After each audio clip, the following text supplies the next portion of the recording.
L'enquête maintenant de ce dimanche, et y aurait-il de l'or dans notre sang? La réponse est oui. Le plasma, riche en protéines, a la capacité de soigner des maladies rares et il est également utilisé dans de nombreux médicaments commercialisés en France. Un marché estimé à 31 milliards de dollars. Aux États-Unis, on ne peut parler de dons, mais d'un vrai commerce. Les centres de prélèvement privés proposent des offres financières de plus en plus alléchantes qui attirent les plus défavorisés. Laurence Naon, Alice Sangoire et Kelly Sullivan-Denberg.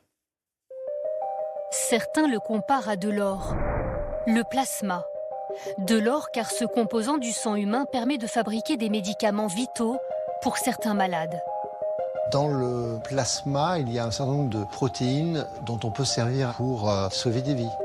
De l'or aussi car les laboratoires se livrent une bataille mondiale pour s'en procurer. Le marché mondial du plasma aujourd'hui, il est de l'ordre de 31 milliards d'euros. Avec un risque majeur, que le plasma devienne une marchandise. Aux États-Unis, le cap a été franchi. Ici, le prélèvement de plasma est rémunéré. Les laboratoires multiplient les spots publicitaires pour convaincre. C'est facile de s'inscrire et de faire un don de plasma. À Baltimore, ce centre de collecte a refusé notre demande de tournage. Nous entrons donc en caméra discrète. L'agent d'accueil nous détaille les tarifs. Le premier prélèvement est payé 40 $, le second 100 $. Il nous propose même un bonus si nous nous engageons à revenir fréquemment. On a une offre spéciale, 800 $ pour 8 prélèvements en un mois. 800 $, l'équivalent de 740 €. Après chaque prélèvement, le centre verse immédiatement la somme. Une carte permet de retirer l'argent. Pour les donneurs que nous rencontrons ce jour-là, vendre son plasma permet de joindre les deux bouts. Ça vous aide à faire face si vous avez des enfants et que vous attendez votre salaire. Vous pouvez venir ici et vous faire de l'argent rapidement et vous dépanner. C'est de l'argent facile pour payer l'essence, les courses. Qui n'a pas besoin d'argent de nos jours? Pour cette jeune femme, les fins de mois sont difficiles. Émue aux larmes, elle avoue donner son plasma pour la première fois. Honnêtement, parfois, je n'ai même pas les moyens d'aller chez le médecin. Mais au moins, en donnant mon plasma contre de l'argent, je fais une bonne action. Cette détresse, les laboratoires l'ont bien saisie.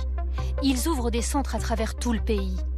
Et surtout dans les quartiers défavorisés, à côté des universités ou encore à la frontière mexicaine. Comme l'a constaté cette journaliste qui a enquêté plusieurs années.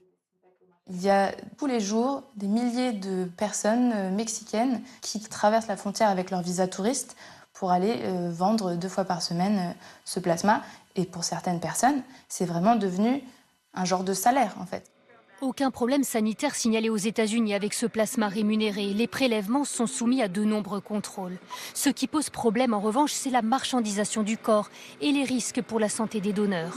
Un Américain peut vendre jusqu'à 104 fois par an son plasma, là où la France n'autorise que 24 prélèvements gratuits par an. Un système tricolore qui repose sur des règles très strictes dans des centres 100% publics gérés par l'établissement français du sang. En France, on a un équilibre entre éthique et solidarité. L'éthique, c'est le bénévolat, la gratuité du don, l'absence de profit. Et la solidarité, c'est la solidarité entre les donneurs et les patients. Et les donneurs français sont attachés à ce système éthique. Le but de faire ça, c'est d'aider des personnes, sauver des vies. Je trouve que c'est un peu malhonnête de rémunérer ce type de don. Le rémunérer, pour moi, je pense que ça pourrait vicier le système. Mais les dons de plasma tricolore ne sont pas suffisants pour fabriquer tous les médicaments dont les patients français ont besoin. C'est par exemple à partir du plasma humain qu'on tire l'immunoglobuline, indispensable aux malades atteints de cancer. 65% des doses administrées dans nos hôpitaux proviennent des États-Unis et donc du plasma rémunéré. Les médecins le regrettent, mais leur priorité est de soigner. C'est un médicament qu'il faut donner ici, maintenant, tout de suite, en règle générale, en urgence, quand un pronostic vital peut être engagé. Donc on a la confrontation de deux éthiques différentes, mais la première éthique, c'est de sauver le malade. Pour éviter d'être sous perfusion américaine, le LFB, Laboratoire public français de fractionnement du plasma, a investi 700 millions d'euros pour construire une 3e usine, actuellement en phase de test. Fin 2024, les premiers médicaments sortiront des chaînes. L'objectif, c'est de pouvoir contribuer à la souveraineté sanitaire nationale, de pouvoir produire en France des médicaments dérivés du plasma. Pour permettre à cette usine de fonctionner à plein régime, il faudra sans doute que les pouvoirs publics ouvrent de nouveaux centres de collecte et qu'une campagne sensibilise les Français à l'urgence de donner leur plasma.